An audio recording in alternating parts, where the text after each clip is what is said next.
Aku menuju pertanyaan kedua, Pak, terkait dengan PT Petrosea Tbk atau PTRO yang bagian dari grup konglomerat Prajogo Pangestu yang telah mendapatkan persetujuan dari RUU PSLB pada 16 Desember 2024 untuk melakukan stock split. Aksi ini mengubah nilai nominal saham dari Rp50 menjadi Rp5 per saham dengan rasio 1:10. Lalu bagaimana proyeksi saham PTRO ke depannya, Pak Novan? Apakah dengan stock split tersebut dapat membuat daya tarik para investor ke saham tersebut, Pak?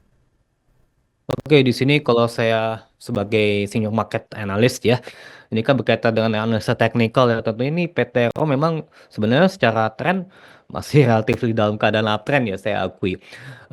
Ketika misalnya pergerakan PTRO itu mengalami penguatan, ketika di tahun lalu itu saya tuh melihat itu berada di kisaran 4 ribuan gitu. Tapi sekarang ini saja sudah berada di 25 ribu ya. Dan tentunya dengan adanya kebijakan untuk melaksanakan stock split 1:10 ini kan sebenarnya memang ini suatu hal yang patut kita apresiasi ya, karena ini lebih bertujuan selain daripada untuk meningkatkan likuiditas ya, tapi kita juga melihat ini juga akan meningkatkan partisipasi ya dari para pelaku investor retail untuk mengakumulasikan pada saham PTRO, karena memang saat ini kan harganya kan sudah di 25.650 dengan valuasi yang sudah relatifly begitu premium ya, yang saya melihat misalnya dari PBV-nya 7 kali, kemudian juga dari PE yang di kisaran hampir 450 kali. Memang ini sangat premium.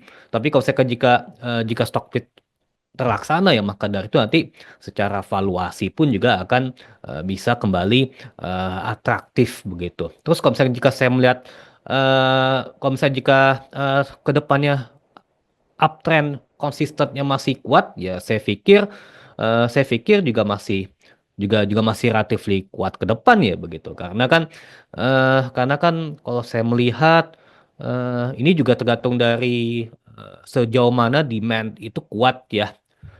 Kalau misalnya jika stock split, apalagi misalnya PTRO bisa mampu memperkuat kinerja fundamental emiten ke depan, begitu ya, maka dari itu kondisi uptrend bisa terbuka lebar ya. Cuma yang menjadi saya garis bawahi bahwasannya ini PTRO sebenarnya walaupun dia tuh dari sisi top line-nya mengalami tren yang baik ya, tapi untuk sementara ini saya melihat dari sisi labanya nih mengalami penurunan ya, penurunan dari sisi pertumbuhan. Jadi nanti untuk kedepannya misalnya setelah stock split terlaksana ya, lebih baik investor turut mencermati ini ya, smart money, sejauh mana smart money masih bisa bertahan konsisten masuk atau smart money mulai keluar karena lebih cenderung mencermati kondisi kinerja bottom line dari PTRO yang mengalami penurunan pertumbuhan tersebut. Jadi seperti itu.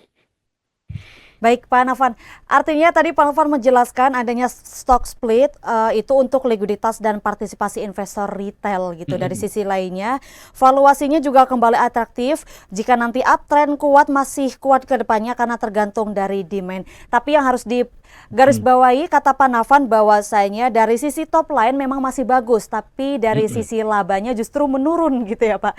Nanti Ya, pertumbuhannya misalkan agak menurun.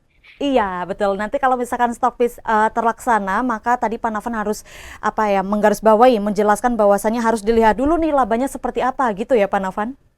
Mm-mm, betul. Oke.